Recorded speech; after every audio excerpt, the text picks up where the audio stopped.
हरे कृष्णा। हरे कृष्णा प्रभु।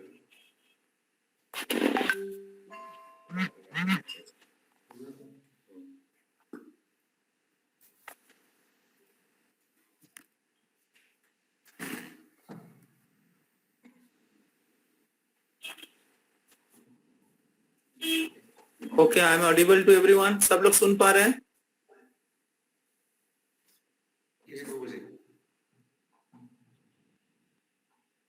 ओके, तो जो कोऑर्डिनेटर्स हैं, क्लास कोऑर्डिनेटर्स, आपसे रिक्वेस्ट है, आप देखिए कि आपके अंडर में कितने बच्चे लोग हैं और कितने लोग ज्वाइन किए हैं, कितने लोग ज्वाइन नहीं किए हैं। तो बहुत लोग अभी तक ज्वाइन नहीं किया है। सेल्फ मैनेजर बैच 1, बैच 2 और Gita Rasayan batch, Bhagavat Gita NY batch, तो बहुत लोग ज्वाइन नहीं किया है। तो I request the coordinators, Supratik Prabhu, Kritika Mata ji, Nitish Prabhu and Akshay Prabhu to check the attendance. तो आज मैं थोड़ा जल्दी क्लास खत्म कर दूंगा। तो हम लोग शुरू करते हैं मंगलाचरण के साथ। हरे कृष्णा। ओम अज्ञानतिमिरान्धस्य ज्ञानाञ्जनशलाकया चक्षुरुन्मिलितं येन तस्मै श्रीगुरवे नमः। श्रीचैतन्यमनोभीष्टं स्थापितं येन भूतले स्वयं रूप कदा मह्यं ददाति स्वपदान्तिकम्। वन्देऽहं श्रीगुरो श्रीयुतापदकमलं श्रीगुरून् वैष्णवांश्च श्रीरूपं साग्रजातं सहगण रघुनाथान्वितं तं सजीवं स्वाद्वैतं सावधूतं। अगर टाइम है तो बैठ सकते, नहीं तो डिस्टर्ब मत करिए, एज यू फील कंफर्टेबल। स्वाद्वैतं सावधूतं परिजना सहितं कृष्ण चैतन्य देवं श्रीराधा कृष्ण पादान् सहगना ललिता श्री विशाखान्वितांश्च नमो विष्णुपादाय कृष्ण पृष्ठाय भूतले श्रीमते भक्तिवेदांतो स्वामिनिति नामिने। नमस्ते सरस्वती देवे गौरवाणी प्रचारिणे निर्विशेषो शून्यवादी पाश्चात्य देश तारिणे वंशाकल्पतरुभ्यश्च कृपा सिन्धुभ्येव च पतितानां पावनेभ्यो वैष्णवेभ्यो नमो नमो। नमो महावदन्नाय कृष्ण प्रेम प्रदायते कृष्णाय कृष्ण चैतन्य नाम्ने गौरतिशे नमः। हे कृष्ण करुणा सिंधु दीनबंधु जगत्पते गोपेशो गोपिका कांत राधा कांत नमस्तुते। तप्त कांचन गौरांगी राधे वृंदावनेश्वरी वृषभानुसुते देवी प्रणमामि हरिप्रिये। नीलाचल निवासाय नित्याय परमात्मने बलभद्र सुभद्राभ्यां जगन्नाथाय ते नमः। जय श्री कृष्ण चैतन्य प्रभु नित्यानंद श्री अद्वैता गदाधर शिवासादि गौर भक्त वृंद।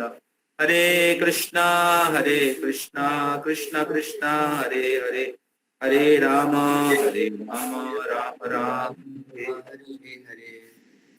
मुखं करोति वाचालं पङ्गुं लङ्घयते गिरिं यत्कृपातमहं वन्दे श्रीगुरुं दीनतारिणं परमानन्दमाधवं श्रीचैतन्यईश्वरम्। तो क्लास में जुड़े हुए सभी भक्तों को मैं स्वागत करता हूं। आशा करते हैं आप लोग सुन रहे हैं। रिकी प्रभु, वॉइस के डिवोटीज, जितने भी वॉइस में रहने वाले डिवोटीज हैं, अंतरा माता जी, अनुराग, बोनानी माता जी, बापी प्रभु, चौधरी, रेस्पॉन्स करिए जना प्रभु, देवजीत माई जी, हार्मित प्रभु, कृतिका माता जी, नंदिनी माता जी, प्रियंका माता जी, प्रणय प्रभु, रिंकी, रिंकी माता जी, हरे कृष्ण प्रभु, हरे कृष्ण प्रभु प्रभु एंड फैमिली। कृष्ण प्रभु जी। तो आज मैं एक प्रभु जी के घर आया हूँ। तो आपका दीक्षा नाम? हमारा घर दीक्षा नाम क्या है? मंगलमय हरिदास। मंगलमय हरिदास प्रभु के घर में आया हूँ। उनके घर से मैं क्लास दे रहा हूँ, तो हम लोग उनको भी स्वागत करते हैं क्लास में। हरि बोल, हरि बोल, हरि बोल। के पूरे परिवार का हम स्वागत करते हैं भगवद गीता क्लास में। तो हम लोग डायरेक्ट अभी क्लास में जाएंगे। सब लोग ध्यान पूर्वक सुनिएगा। तो हम लोग दूसरे अध्याय का शुरू करने के लिए जा रहे हैं। तो अभी तक हम लोग पहला अध्याय, हम लोगों का पहला अध्याय खत्म हुआ है। तो पहला अध्याय से दूसरे अध्याय, तो पहला अध्याय के अंत में क्या होता है कि अर्जुन युद्ध नहीं करने के पीछे 4 कारण बताते हैं। टोटल 5 कारण है युद्ध नहीं करने के, तो उसमें से 4 कारण पहला अध्याय में बताया गया है। आगे स्लाइड को आगे लिख के चलिए। और इस प्रकार अर्जुन अलग अलग कारण दिखा के कहते हैं कि मैं युद्ध नहीं करूंगा। और फिर संजय धृतराष्ट्र को कह रहे हैं कि एवं उक्तार्जुना सांख्ये रथोपस्थम उपविशत विसृज्य ससरम चापम शोको संविघ्न मानसा। तो अर्जुन रथ के ऊपर बैठ गए, शोको संविघ्न मानसा, बहुत शोकग्रस्त होके रथ के ऊपर बैठ गए कि युद्ध करने की कोई मंगलमय कारण हमें नहीं दिख रहा है। युद्ध करेंगे तो अमंगल ही होगा, परिवार का अमंगल होगा, सगे संबंधी गुरुजन लोग मारे जाएंगे और वर्ण संकर होगा, और समाज के अधपतन होगा, कुल स्त्रियां दुराचारी बन जाएगी, और क्या बोलते हैं अनवांटेड प्रोजिनी संतान उत्पन्न होगा। और इस प्रकार ये जो कुल धर्म, जाति धर्म, सनातन धर्म का विनाश होगा। इस प्रकार चिंतन करते हुए शोकग्रस्त होके अर्जुन अपने रथ के ऊपर बैठ जाते हैं, बोलते हैं युद्ध नहीं करूंगा। आगे चलते हैं। तो जब अर्जुन कहते हैं कि मैं युद्ध नहीं करूंगा, तो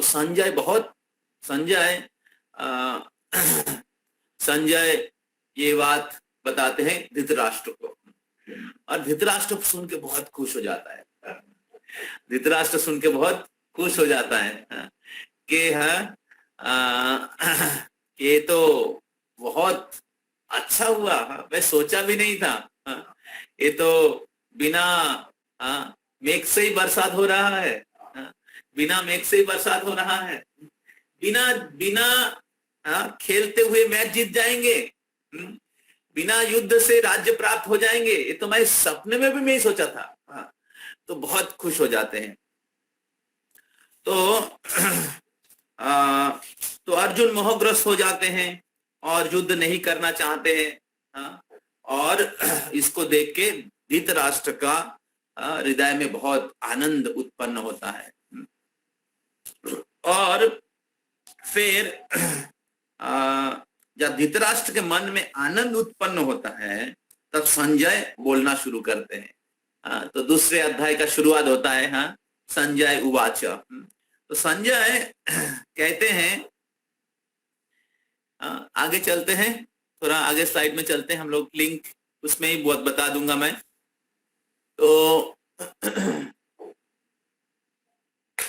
तो इसका बहुत सारा सेक्शंस है सेकेंड चैप्टर का। तो सेकेंड चैप्टर का जो पहला सेक्शन है, सेकेंड चैप्टर का पहला सेक्शन का शीर्षक है absolute necessity of a spiritual guide. तो हमारे जीवन में एक स्पिरिचुअल गाइड होना जरूरी है। तो आध्यात्मिक मार्ग में आगे बढ़ने के लिए जीवन के अलग अलग समय हम लोग अलग अलग कठिन परिस्थिति का सामना करते हैं, और उस समय हमारे जीवन में क्या करना चाहिए या क्या नहीं करना चाहिए, बहुत बार हम लोग निर्णय नहीं ले पाते हैं। और इसका मूल कारण है हमारे अज्ञान या हमारा शोक, हमारा मोह, हमारा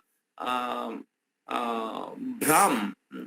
और उस परिस्थिति में हम लोग आगे नहीं बढ़ पाते, और इसलिए हमें आध्यात्मिक गुरु का जरूरत है जो हमें उस भ्रम से या अज्ञान से ऊपर लेके आएंगे।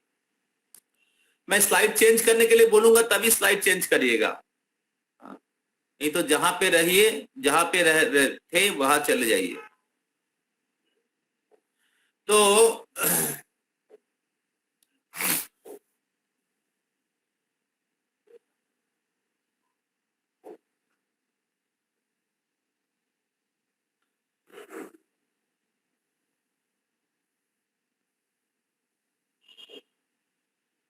संजय अर्जुन को, संजय धृतराष्ट्र को, तो ये पहला अध्याय का पहला सेक्शन जो है, पहला सेक्शन में 7-8 श्लोक है। सेकेंड चैप्टर में टोटल 72 वर्सेस है, और उसमें पहला सेक्शन जो आते हैं वो ऐसे 8-10 श्लोक आता है जो बताते हैं absolute necessity of the spiritual guide. तो हम लोग पहला श्लोक पढ़ेंगे। संजय उवाच, आप लोग बोल सकते हैं, तम तथा कृपयाविष्टम् अश्रुपूर्णाकुलेक्षणम् विषीदन्तम् इदं वाक्यम् उवाच Madhusudana.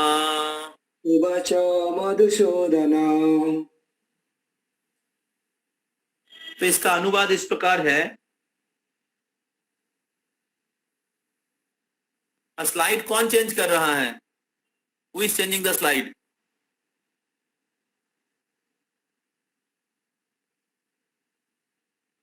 Who is changing the slide? Slide कौन चेंज कर रहा है?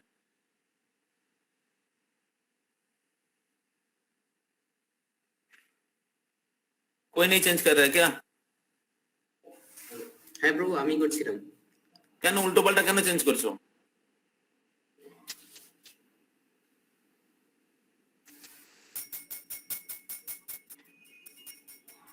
ওখানে আর কে আছে?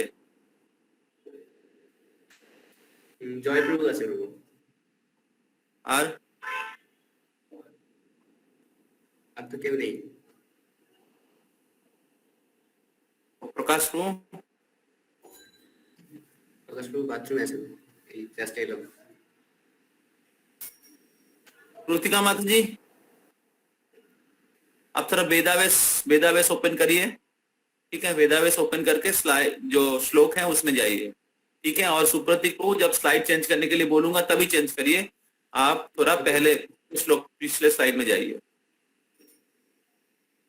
ओके।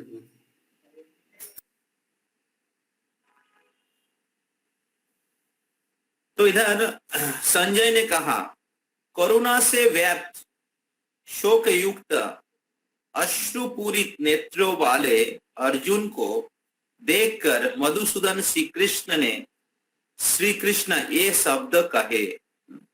तो ये पहला श्लोक का अनुवाद है। तो संजय कह रहे हैं धृतराष्ट्र को कि जब भगवान श्री कृष्ण ने शोक युक्त अश्रुपूरित नेत्रों वाले करुणा से व्याप्त अर्जुन को देखे तो तब मधुसूदन ये शब्द कहे।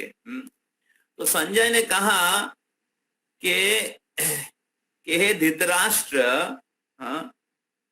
आप हंसिए मत, आप आनंद मत हो जाइए कि आपको राज्य प्राप्त हो गया। इधर मधुसूदन खड़े हैं कि अर्जुन को जो भ्रम है, अर्जुन के अज्ञान है, अर्जुन के शोक है, उसको दूर करने के लिए। तो इसलिए इधर मधुसूदन शब्द का अर्थ बहुत तात्पर्यपूर्ण है। तो प्रभुपाद इसके तात्पर्य में लिखते हैं, कृष्ण ने मधु नामक असुर का वध किया था और अब अर्जुन चाह रहे हैं कि कृष्ण उस अज्ञान रूपी असुर का वध करे जिसने उसे कर्तव्य से विमुख कर रखा है। ये कोई नहीं जानता कि करुणा का प्रयोग कहाँ होना चाहिए। डूबते हुए मनुष्यों के वस्त्रों के लिए करुणा मूर्खता होगी। अज्ञान सागर में गिरे हुए मनुष्य को केवल उसके बाहरी पहचान अर्थात स्थूल शरीर की रक्षा करके नहीं बचाया जा सकता। जो इसे नहीं जानता और बाहरी पहनावे के लिए शोक करता है, वो शूद्र कहलाता है, अर्थात वे वृथा ही शोक करता है। अर्जुन तो क्षत्रिय था, अतएव उससे ऐसा आचरण की आशा नहीं थी, किंतु भगवान कृष्ण अज्ञानी पुरुष के शोक को विनष्ट कर सकते हैं और इसी उपदेश से उन्हें भगवत गीता का उपदेश, इसी उद्देश्य से उन्होंने भगवत गीता का उपदेश दिया। तो इधर श्रील प्रभुपाद जी कह रहे हैं कि अगर कोई व्यक्ति पानी में डूब रहा है और आप अगर उनके वस्त्र उठा के लेके आ जाएंगे और कहेंगे मैंने उनको बचाया है, तो वो मूर्खता होगी। तो उसी प्रकार अज्ञान के समुद्र में डूबते हुए व्यक्ति का जो बाहरी पहनावे हैं, उसको उसका बाहरी पहनाए या शरीर की रक्षा करना वो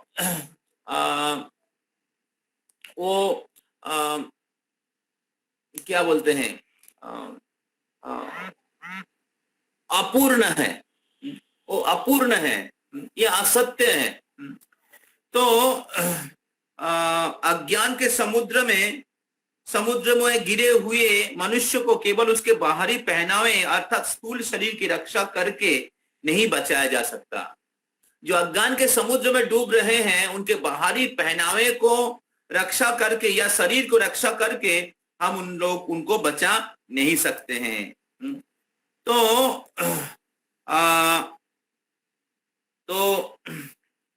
जो इसे नहीं जानता और बाहरी पहनावे के लिए शोक करता है, वे शूद्र कहलाते हैं। तो जो नहीं जानते कि हम लोग शरीर नहीं है, आत्मा है, और आत्मा ही हमारे असली परिचय है, शरीर के साथ हमारा संबंध अनित्य है, और वो केवल शरीर के लिए शोक करते हैं, शरीर के लिए शोक करते, ना कि शरीर को हम लोग रक्षा कर सकते हैं, क्योंकि शरीर का तो मृत्यु होगा। तो ना कि शरीर हमारा असली परिचय है। तो शरीर का तो एक दिन विनाश होगा ही। तो इसलिए शरीर के लिए शोक करना, जिस प्रकार अर्जुन शोक कर रहे थे, शरीर के लिए शोक करना या शरीर के जो विनाश के लिए शोक करना, ये मूर्खता है और इसको शूद्र कहलाते हैं। शूद्र कहलाते, तो शूद्र उनको पता नहीं कि हम असली परिचय क्या है। वो सोचते कि मैं शरीर हूं और शरीर के साथ जुड़े हुए जो भी चीज है वो ही अपना है, और उनको रक्षा करने के लिए प्रयास करते हैं। तो इस प्रकार अर्जुन शरीर के स्तर पे वो शोक कर रहे थे और इसलिए वो सोच रहे थे कि हम कैसे युद्ध करेंगे, हम कैसे युद्ध करेंगे। तो इस इस कनेक्शन में अर्जुन तो क्षत्रिय था, अर्जुन क्षत्रिय था। अभी क्षत्रिय का कर्तव्य है, क्षत्रिय का कर्तव्य है कि प्रजाओं को क्षति से या दुख से वो रक्षा करे, बचाए। तो कौरव लोग प्रजाओं को पूरे समाज में एक अन्याय और अधर्म फैला रहे थे, और अर्जुन का कर्तव्य था क्षत्रिय के हिसाब से उनको बचाए, उनको रक्षा करे। लेकिन अर्जुन वो शोकग्रस्त होके, अज्ञान के द्वारा शोकग्रस्त होके वो युद्ध नहीं करना चाह रहे थे। तो संजय बोलना चाह रहे हैं धृतराष्ट्र को कि धृतराष्ट्र आप आनंदित मत होइए, आप आनंदित मत होइए, क्योंकि कृष्ण अर्जुन के रथ में स्वयं भगवान मधुसूदन जो इस अज्ञान रूपी असुरों का विनाश करने वाले हैं, अज्ञान रूपी असुरों का विनाश करने वाले हैं। और थोड़ी देर में ही अर्जुन खड़े हो जाएंगे युद्ध करने के लिए। आप सोच रहे कि जो अर्जुन युद्ध नहीं करेगा, तो बिना बरसात से ही, बिना बादल से बरसात हो गया, ऐसे युद्ध जीत जाएंगे, ऐसे आशा मत करिए। दूर दूर तक आपको कोई भी विजय की किरण नहीं दिख रहा है। कृष्ण खड़े हैं और अर्जुन को अज्ञान, अर्जुन के अज्ञान को दूर करने वाले हैं। तो इस प्रकार एक कनेक्शन है, फर्स्ट चैप्टर के साथ सेकंड चैप्टर का कनेक्शन है। फर्स्ट चैप्टर के साथ सेकंड चैप्टर का कनेक्शन है कि अर्जुन शोकग्रस्त होकर बैठ गया था और धृतराष्ट्र बहुत आनंदित थे। और फिर संजय कह रहे हैं तो कि भगवान श्री कृष्ण धृतराष्ट्र की जो आनंद है, जो उसको क्या बोलते हैं, उसमें पानी फेंकने के लिए और अर्जुन के शोक को दूर करने के लिए स्वयं मधुसूदन जो अज्ञान रूपी असुरों का विनाश करते हैं, वो वाक्याम उवाच मधुसूदन, वाक्याम उवाच मधुसूदन, तो बोलना शुरू किए। तो क्या बोले ना, वो 2 नंबर श्लोक से चालू हुआ। तो इस प्रकार भगवान ज्ञान देना शुरू किए सेकेंड चैप्टर से। सेकेंड चैप्टर से भगवान बोलना शुरू किए, ज्ञान प्रदान करना शुरू किए। तो अर्जुन का जितने भी कारण था युद्ध नहीं करने के लिए, वो सब अज्ञान के प्लेटफॉर्म में था।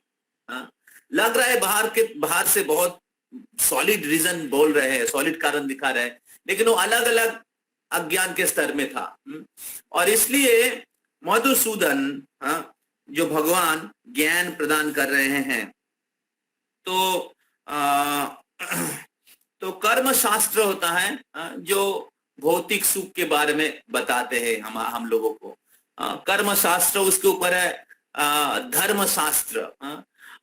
धर्म शास्त्र मतलब मैटेरियल रिचुअल्स, कि आपको अलग अलग प्रकार के पूजा पाठ या धर्म दान ये सब करते हैं भौतिक सुख प्राप्ति के लिए, भौतिक वस्तु प्राप्त करने के लिए, स्वर्ग में जाने के लिए। इसको कहते हैं धर्म शास्त्र। तो कर्म शास्त्र, धर्म शास्त्र, उसके ऊपर है ज्ञान शास्त्र। उसके ऊपर है ज्ञान शास्त्र। ये जो ज्ञान शास्त्र है, ये शरीर के परे आत्मा के बारे में हमें बताता है और आत्मा के कर्तव्य के बारे में बताता है। तो कर्म शास्त्र, धर्म शास्त्र, उसके ऊपर है ज्ञान शास्त्र।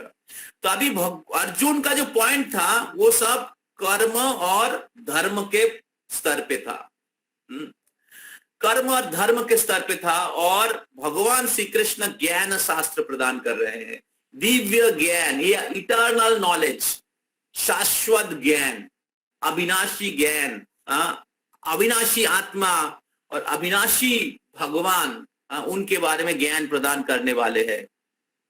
तो इस प्रकार ये जो भगवत गीता का जो भगवान ज्ञान, ये दूसरे अध्याय से शुरू करते हैं। और पहला अध्याय जो था उसका एक स्टेज था, भगवान ज्ञान प्रदान करने के लिए एक सीन बनाया है कि वो गीता के उपदेश दे सके। तो इस प्रकार ये जो दूसरी अध्याय है ये पूरे गीता के समरी है, पूरे गीता का जो समरी है, इसलिए इसका अध्याय का नाम है, शीर्षक का नाम है content of the Gita summarized, Gita का सार। तो इसलिए दूसरा अध्याय बहुत ही महत्वपूर्ण है। अगर कोई व्यक्ति पूरा गीता किसी तरीके से पढ़ भी नहीं पाया, लेकिन अगर दूसरी चैप्टर पूरा पढ़ लेते हैं अच्छे तरीके से, तो गीता का जो सार है, गीता का सब्सटेंस है, वो उनको मिल जाएंगे। तो इसलिए ये दूसरी अध्याय को बहुत अच्छे से अटेंड करना, हालांकि पूरे गीता ही अच्छे से पढ़ना हमें जरूरत है, क्योंकि गीता का मिडिल 6 चैप्टर है जो भक्ति योग, फर्स्ट 6 चैप्टर कर्म योग, लास्ट 6 चैप्टर ज्ञान योग, मिडिल 6 चैप्टर इज भक्ति योग। तो इस प्रकार दूसरे अध्याय में भगवान संपूर्ण ज्ञान उसका समरी देते हैं। तो वर्स नंबर 2, आप सब लोग बोलिए, श्री भगवान उवाच कल्मषम इदम कुतस्तां कर्मसंविदम् विषमे समुपस्थितम् विषमे समुपस्थितम्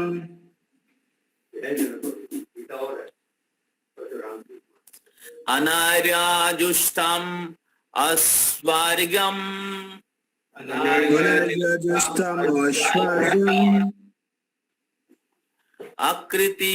अकृतिकरम् अर्जुन।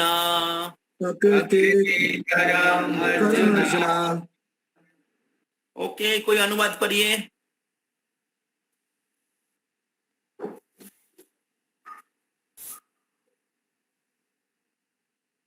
अनुवाद पढ़िए।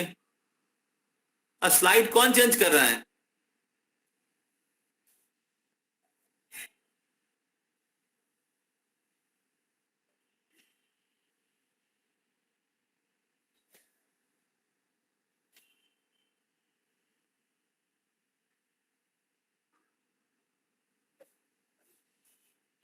Who is changing the slide?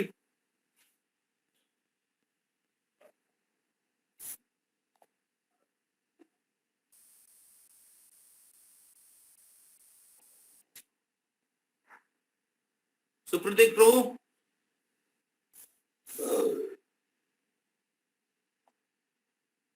अरे बोल। হরে কৃষ্ণ প্রভু। স্লাইড গুলো কেন চেঞ্জ করছো? না প্রভু, ওই অ্যাকসেপ্ট করতে গিয়ে প্রভু এটা চেঞ্জ হয়ে গেছে। ওই থেকে কেন চেঞ্জ করছো? এখানে আমি ক্লাস দিচ্ছি, আমি স্লাইড দেখে ক্লাস দিচ্ছি, আর তুমি এখানে ইয়ার কি করছো কি? না প্রভু, অ্যাকচুয়ালি ওই অ্যাকসেপ্ট করতে গিয়ে মানে ওটা ইয়ে হয়ে গেছে। অ্যাকসেপ্ট করতে গিয়ে স্লাইড চেঞ্জ করতে হয় না, ক্লাসটা ডিস্টার্ব করছো।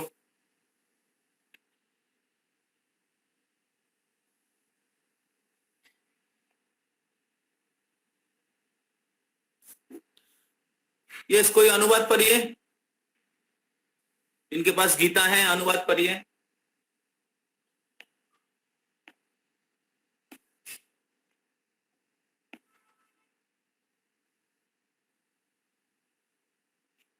यस, कृतिका माता जी, आपको वेदाव्यास प्रेजेंट करने के लिए कहा था।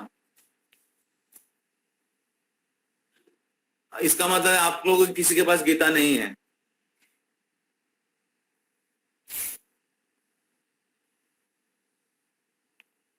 ओके, मैं पढ़ता हूं। The Supreme Personality of Godhead said, "My dear Arjuna, how have these impurities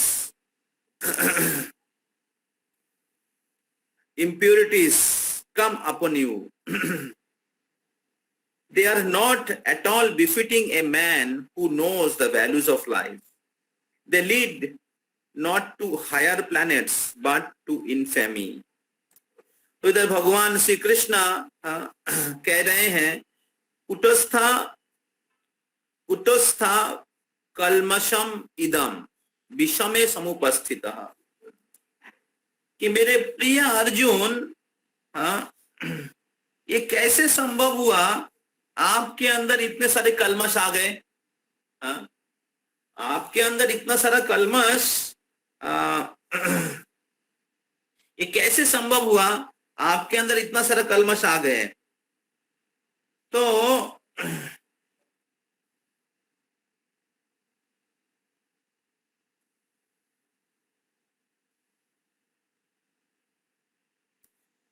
तो कुटस्था कुटस्था कल्मषम इदम विषमे समुपस्थितम अनार्य जुष्टम अस्वर्गम. There is not, they are not at all befitting a man who knows the values of life. तो ऐसे कार्य आपके जैसे व्यक्ति के लिए शोभा नहीं देता है. तो आपके जैसे व्यक्ति के लिए शोभा नहीं देता है. और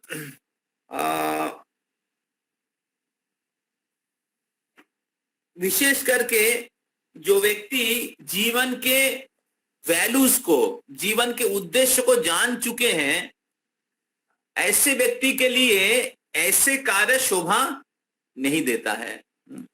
इसका मतलब है कि कृष्ण बोलना चाह रहे हैं, कृष्ण बोलना चाह रहे हैं कि अर्जुन जैसे व्यक्ति जिनको आध्यात्मिक ज्ञान है, जिनको जीवन का उद्देश्य पता है, ऐसे व्यक्ति जो भौतिक वस्तु के लिए शोक कर रहे हैं, जिसके लिए शोक नहीं करना चाहिए उसके लिए शोक करके बोल रहे युद्ध नहीं करेंगे, तो ऐसे व्यक्ति ये शोभा नहीं देता है.